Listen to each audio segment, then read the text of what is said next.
how can you transition from being a financial advisor to stand-up comedian and doing a tour on all stages in America? This is exactly what we're going to discover today with Garrett Gunderson. Enjoy my conversation with Garrett. Hello and welcome to a new episode of the Business of Meeting podcast. Today, I'm particularly excited to speak. I think the best way to describe him is a mix between Warren Buffett and Seinfeld. That's the best thing I can come up with. Just not as wealthy as those two, but that's okay. Ladies and gentlemen, the one and only Garrett Gunderson. Garrett, thank you so much for taking the time. Eric, that's a pretty good introduction. We've set the standards high, although Warren's 91 years old. So, hopefully, yeah. And Seinfeld, man, he's the machine. Do you ever watch Comedians in Cars Getting Coffee? You ever watch those episodes on Netflix? Yes. Love those. I think those have taught me more about comedy than anything else that wasn't like live interaction with the crowd. They're just so good. I think also in the world of comedy, you're probably the only one who was extremely successful and still is in terms of financial advisors and helping people grow their wealth and their company. But we're going to get into that in a few minutes. Just for recognizing how we know each other, I keep quoting Jason Gaignard every episode about his question, the champagne question and everything. But That's thanks to him and thanks to MMT that I get to know you. I get to see you and listen to you and appreciate all the things you're bringing. First thing first, what is Garrett's journey? All right. I have to let you know I'm coming to Miami to do comedy in January 2023. So I'm giving you notice this time. Instead of like moments notice, I'm giving you months notice. Okay. So perfect. So you should be proud of me that I'm giving you that level of notice. Awesome. I think comedy was the first love that I had because as a little kid, I had a Catholic side of the family. They were like go to church 7 days a week kind of Catholics. And then I'm in Utah, so I had a Mormon side of the family on my dad's side. And the universal language for them was laughter. Like I could probably even get away with swearing in front of the Mormons if I was telling jokes. So it just felt like love. It felt like family. It felt like connection. And so I went on, from 19 years old, I got involved in financial services, which was mostly selling life insurance and mutual funds at the time and telling people I was a financial advisor, which is a bit of title inflation. Don't know I really was truly that. Product peddler, probably closer to, but I was pretty good at it. And I brought my friends and family into the fold. And then the year 2000 happened where the market started to go down. And that's where I really got my chops in finance because I was yet to be married. And so I had this time where every single month I could fly somewhere, utilize the fact that I was really young so I could meet with really intelligent people decades ahead of me in the financial game. And they were willing to talk to me as a pay it forward, just interested with this little kid with a memo pad. I had a little red memo pad that I just take notes on. And I would interview everything from money managers to actuaries to financial planners to financial salespeople to people that developed, financial models. And I went somewhere every single month for 26 straight months and then came to this conclusion that, yeah, they're right. There isn't really anything guaranteed in finance when you're investing your money. But there's 4 areas I figured out are guaranteed when it comes to being efficient with your money. So if you could save tax, that's a guaranteed return. If you could save on interest, that's a guaranteed return. If you could remove any non-performing fees from your investments or protect your downside, those were like having guarantees. Or find out where there's like duplicate coverages or improper structure with insurance that created an inefficiency where people were paying too much for their insurances. So I just became an efficiency nerd to the point where I was almost lucky to get married, Eric, because my wife was so tired of hearing about financial talk during our dating years. She's like, really, can we just talk about something else? I'm like, do you know how the velocity of money works in the economy? Let me give you this equation. And she's like, let me just find another man. But I think maybe she knew we'd be financially stable. And then I was like, yeah, you thought we'd be financially stable. I'm a comedian now. No, but we're doing fine. That's amazing. It's funny because someone just, reached out to my manager to hire me for a comedy gig. and they didn't offer enough money. And he said, because it's 25 grand to hire me to come do corporate comedy. And they said, well, that seems like a lot for a new comedian. And I just responded and said, why, thank you. I do feel quite accomplished this early in my comedy career. I think they were trying to demean me, and I just took it as a compliment. Isn't that how it goes? You just take it in your own context, Eric? Well, that's probably the best thing then, instead of being offended with everything and anything every second of our lives, for sure. But then you decided to write books. So how did it come? Did you say, okay, that's going to be a great business card for me, or this is the best way to share my message, or what was the idea behind that? Okay, candidly, the reason the first book came out is I thought it would make me seem cooler than I am. I just thought, man, it'd be really cool if I had a book.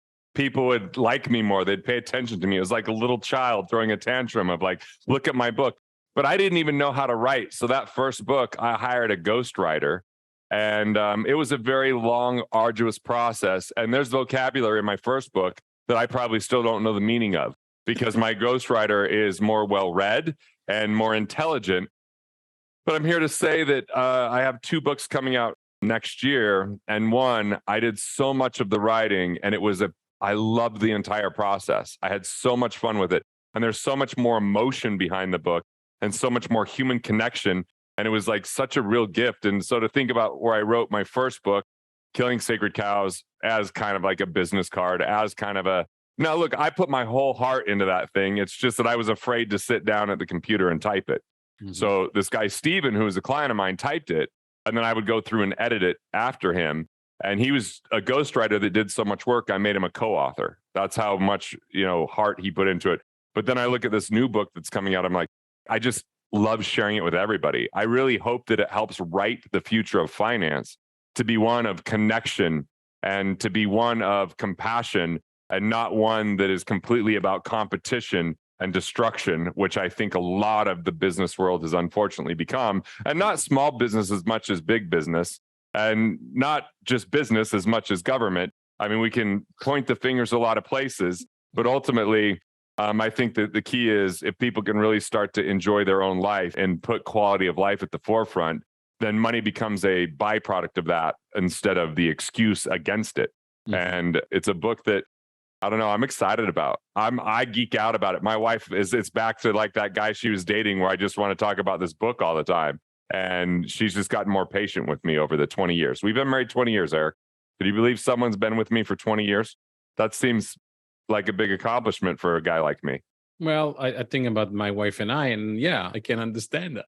How long have you been married? 22.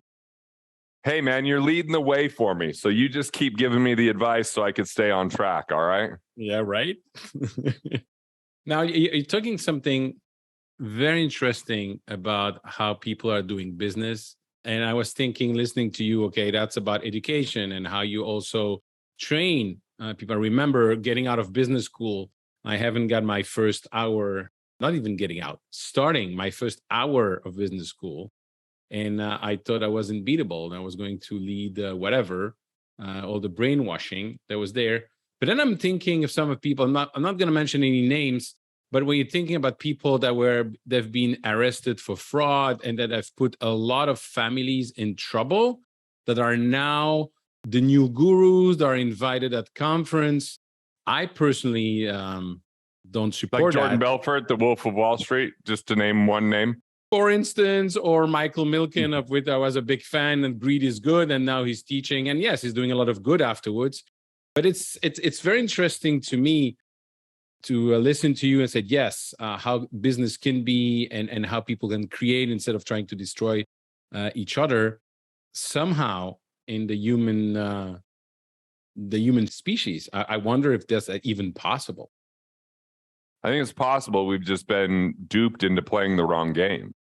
People have confused love and money, and they've simply been chasing something to validate something they haven't accepted in themselves, and thinking their net worth, that their level of ability to consume that seems to look like power in what they achieve and attain has become the rule. And so when people come up from a place of trying to get something, that's in force. But when people come from a place of creating something, that's in flow. And I don't think it's because we are inherently bad. I think it's that it's behavior that has been kind of put upon us by bad situations or people who've been hurt. And that hurt person continues to propagate that.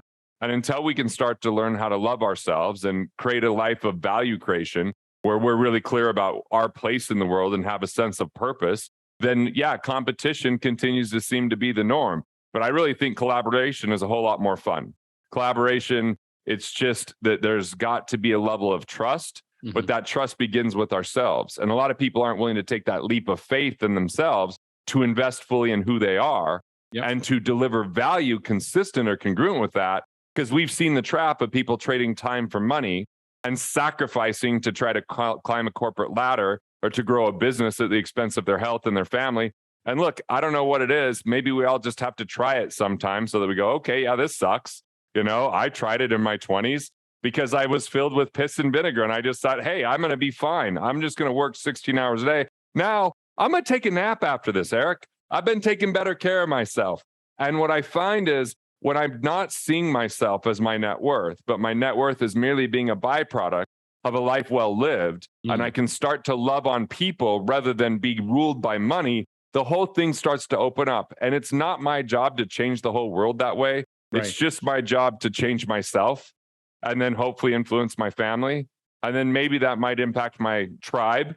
And then maybe that makes a little bit of a ripple into the community. But the reality is we have far too much negativity that's spewed within the media that has us believe that that's the way that it is. But I meet someone like you, and you're immediately helping me out. Within moments of meeting me, you're immediately saying, hey, let me see if I could do this. I'm across the sea, but I want to make sure to support you. And then I see you in person. Immediately, we hug, we talk. I hear about your book. I'm super excited for everything that you're telling me and what you're doing for your family. Like, I think that that's completely possible. And I'm on, in this weird world where I get to spend most of my time in that world. I get to see that. And so I might be irrationally optimistic, but it sure is nice to know there's plenty of good out there that is never being reported.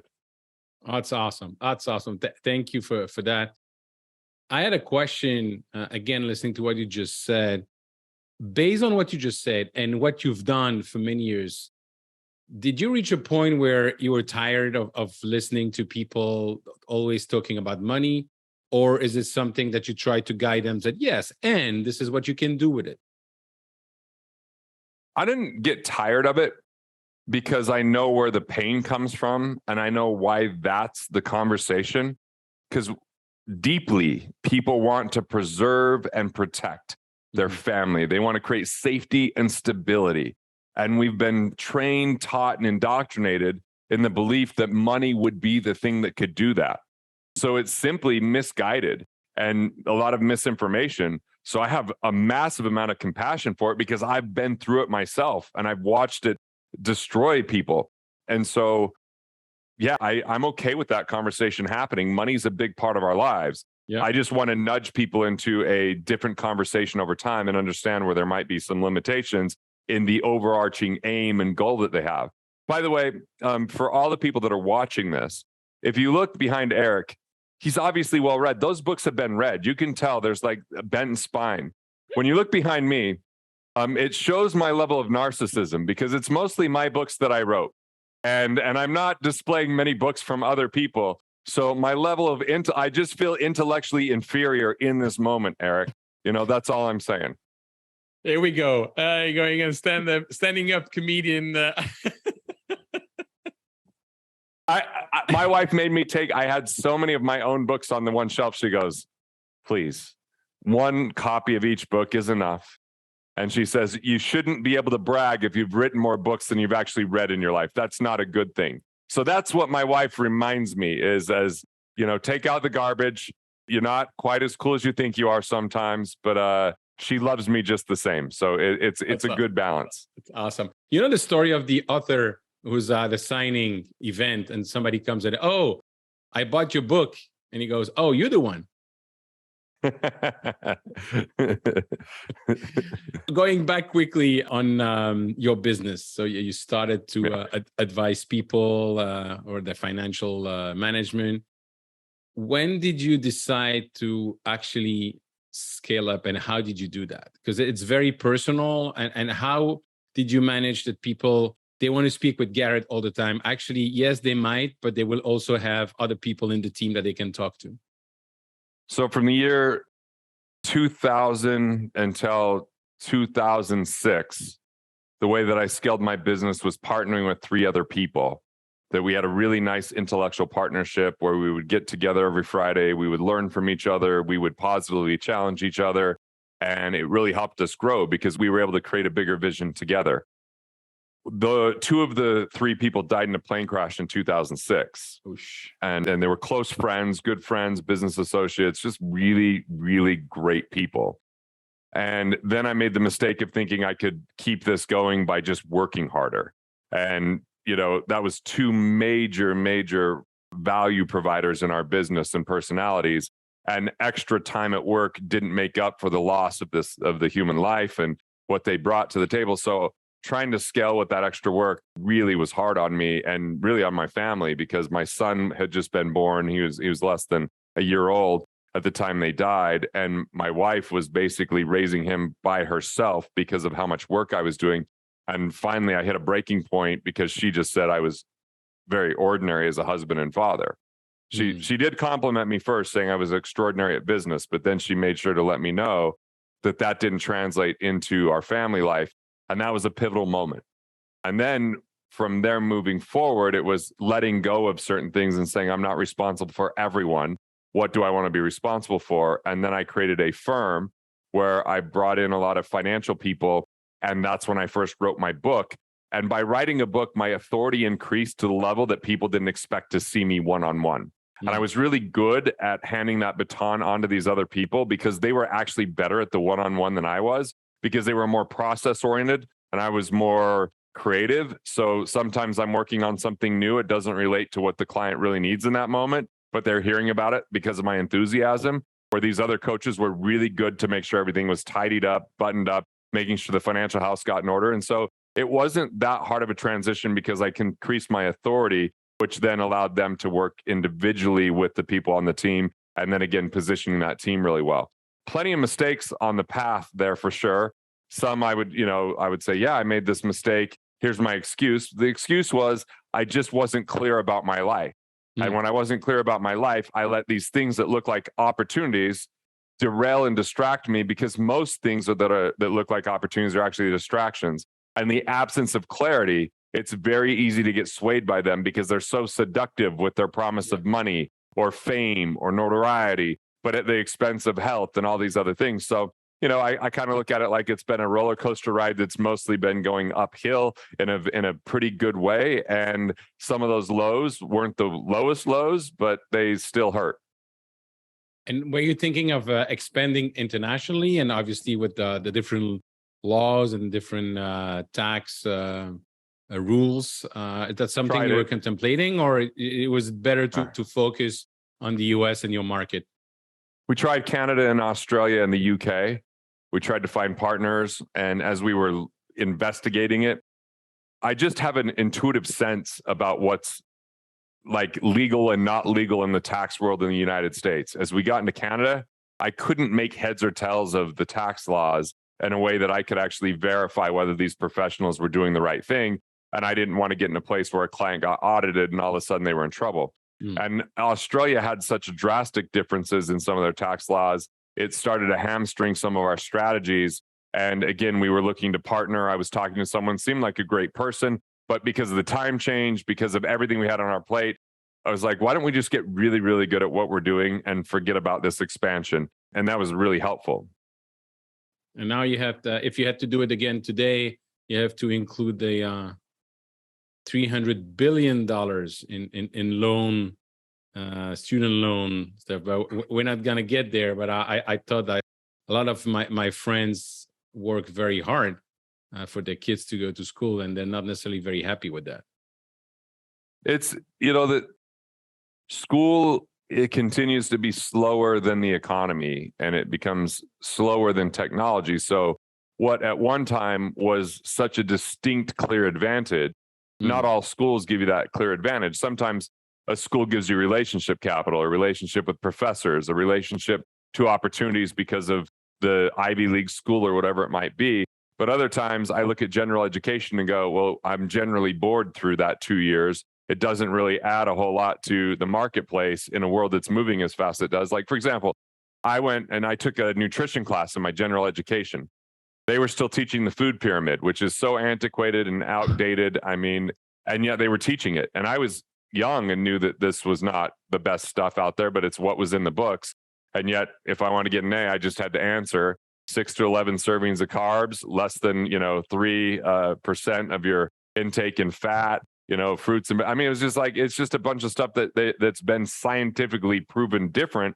And yet I was having to sit through and go through those hoops. So I'm not saying school's always bad, but it just seems like a $250,000 student loan is a pretty steep price to pay because you're financing your future on a loan that you can't even bankrupt yourself out of, and that might even follow you into your grave. It's almost like the government is taking ownership of some of these students, in my mind. That's a very good thought. It's just, I never thought of it, but yeah. I was remembering when you were speaking, my marketing teacher, I had 2 marketing teachers during my business studies. One was like teaching cases from, I remember the first one, Hudson Chemical, 1968. Like, okay, maybe he's going to go through all the decades, see the evolution. No, it was giving all the same stupid case all the time. And quite frankly, if you get a surgeon that is operating on you and forgot something in your body, you're going to sue them. Those people, especially marketing is evolving so fast, you cannot do anything. But the second one, Bernard Adrien Sens, was the commercial director for Mitsubishi in Belgium. And he was really amazing. And I'll never forget, to your point about studying, that we were in the 4th year out of 5. And one of the students asked, he said, sir, but next year you're going to hire somebody who finished their university degree. And he looked at her and he said, Miss, the fact that next year you might be graduating is not necessarily a disadvantage. And I thought it was beautiful. I had a professor that was a fund manager, managed $5 billion in municipal bond funds, and then became a professor. And he donated $250,000 for the class to invest. And so we invested real money against the benchmark that we were investing against. And then you got graded based upon that. He's still someone I note, 20 some years later as a mentor and a huge influence in my life. He actually became a client over time for the one efficiency that I was really good at that helped him out. And we still keep in touch. So, there's definitely some very, very positive aspects of school, but there's also some rigidity that doesn't necessarily persevere in today's world. So I've been writing a comedic book on debt. So it's called Life After Debt, DEBT. So Life After Debt. And it's going through student loans and car loans and mortgages and how a lot of people finance their future with today's labor. I'm like, well, who's ever been good at taking care of things later?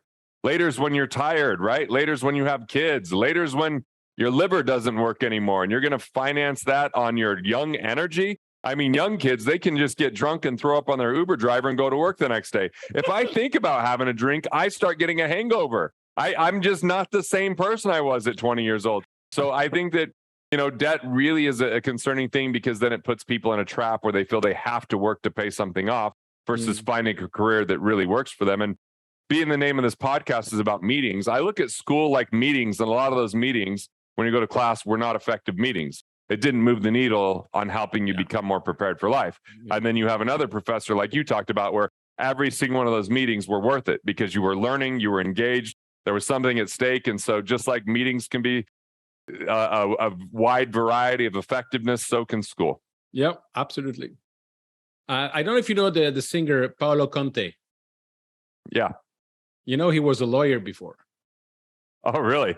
Yeah. See, there's hope for me is what you're saying. You're finding that one shining, glistening potential hope that I might be able to make it as a comedian. No, I can see in few years people, the comedian Garrett Gunderson? Yeah. He was a financial advisor before.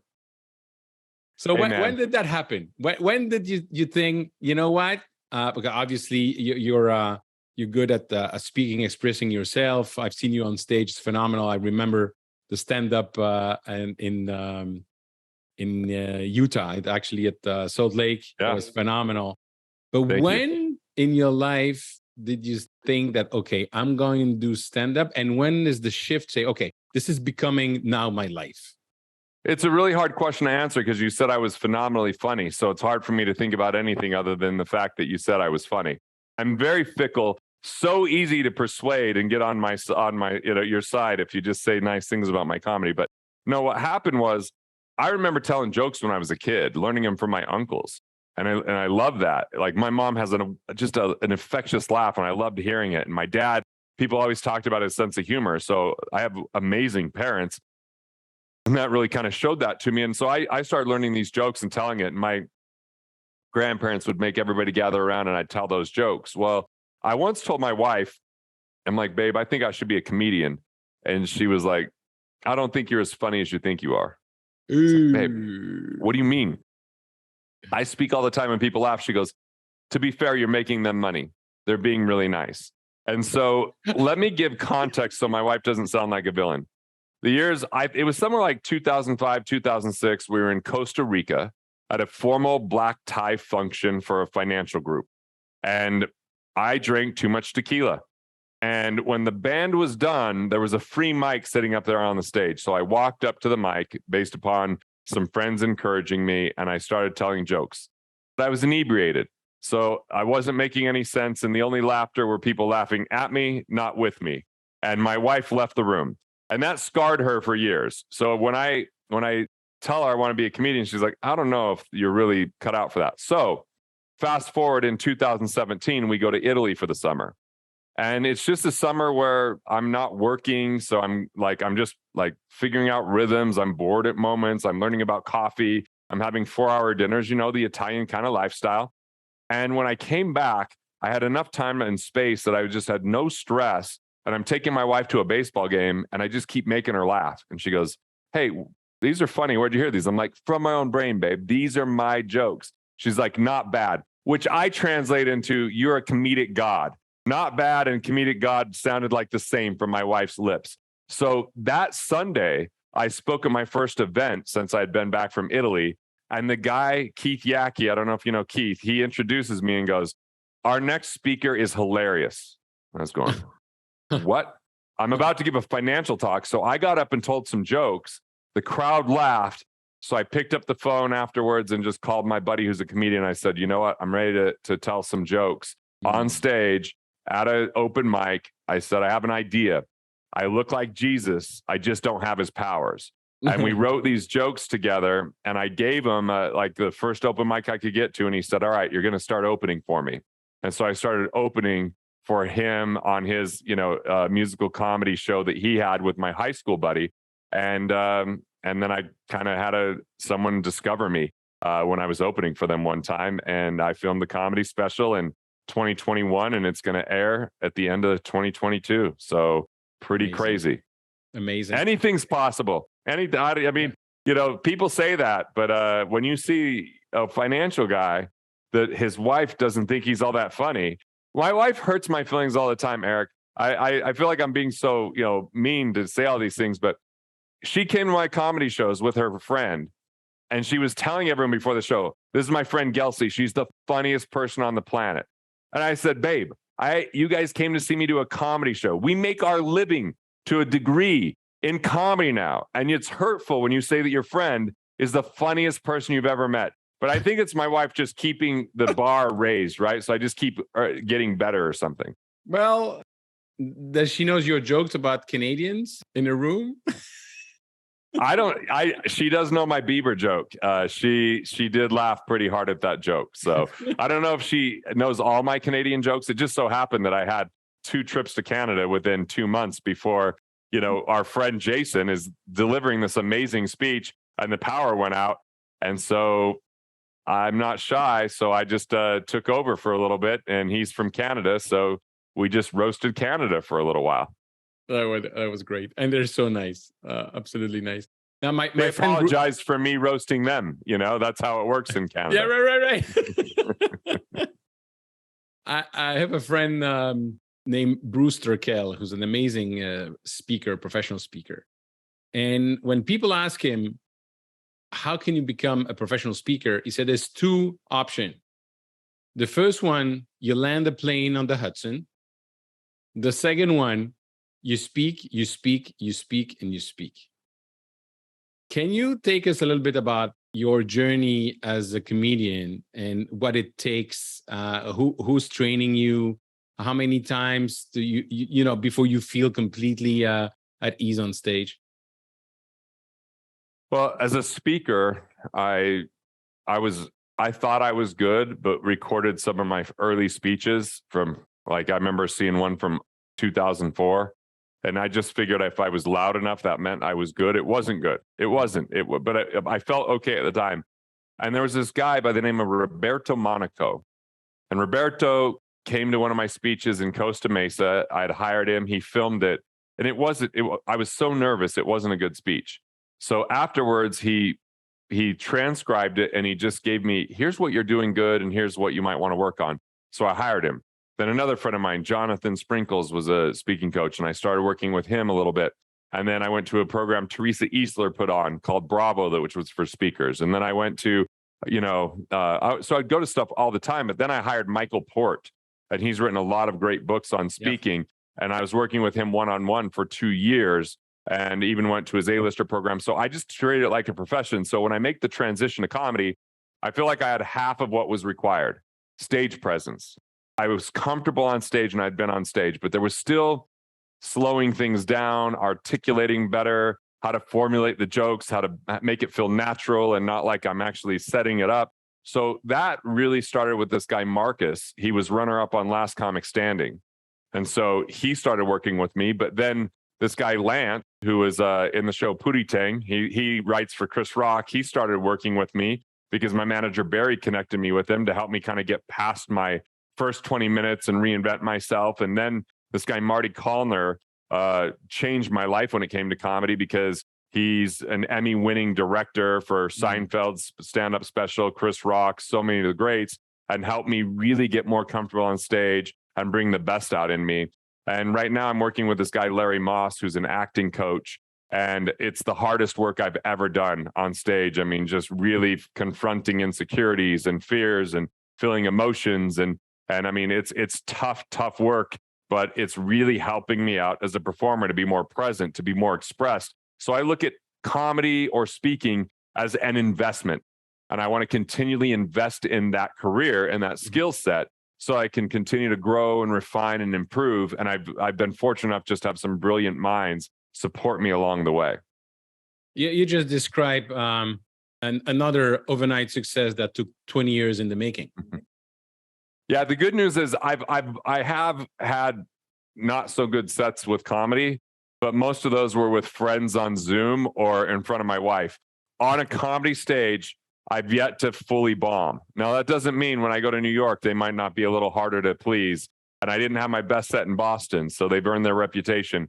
But I do like to do the work so that when it's time, it's in a pretty good place. And you did the tour last year, right? 15 or more cities. Yeah. I mean, amazing. How do you put that together? How do you put that together? So Barry Katz managed the tour. He's been in comedy for a long time. He's managed guys like he managed Chappelle for 8 years, and he managed, Louis C.K. and Jon Stewart and, Neil. I mean, just a ton of great comedians. And so he called the clubs and said, hey, this is a guy who's had success as a speaker, not as a comedian, but he's going to fill the venues. And so he had to really convince the venues, and some said no, and he'd go to a different venue.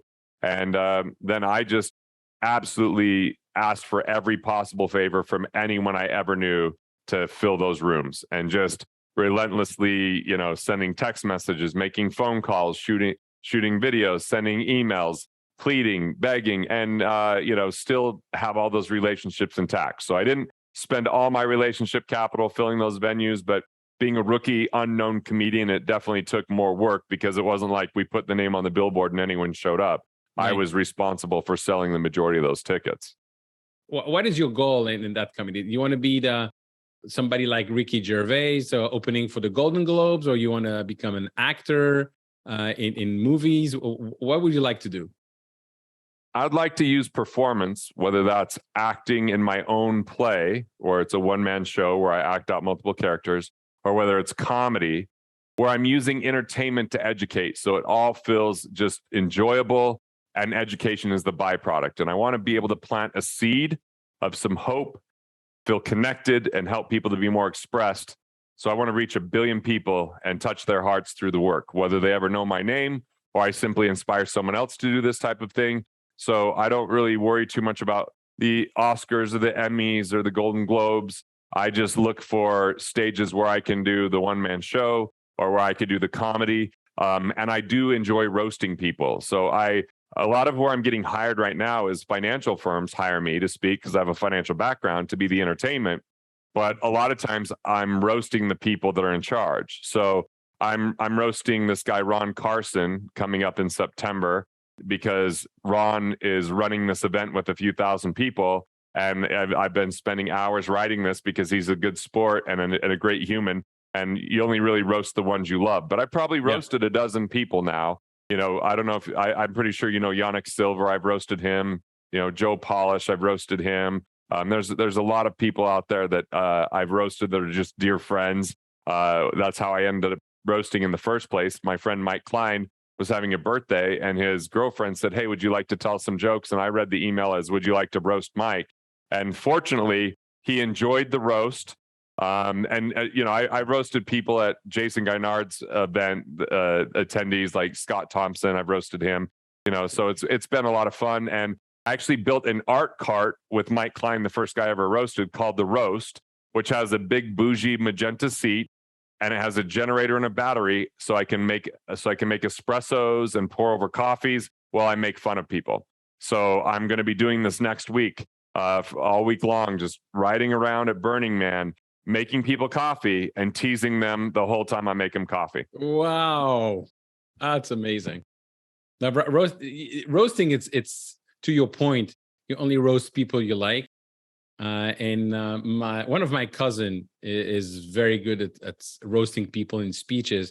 And when I got married, I asked him to. He was my best man, so I asked him to roast me, up to the point that I was laughing. I had pain in my stomach. You know, I had a corporate event company and it was making fun of me putting 15 people in one car to go on the safari. But my dad went to him afterwards and say, "No, you were too hard," and I just loved it. But to your point, you roast people you like.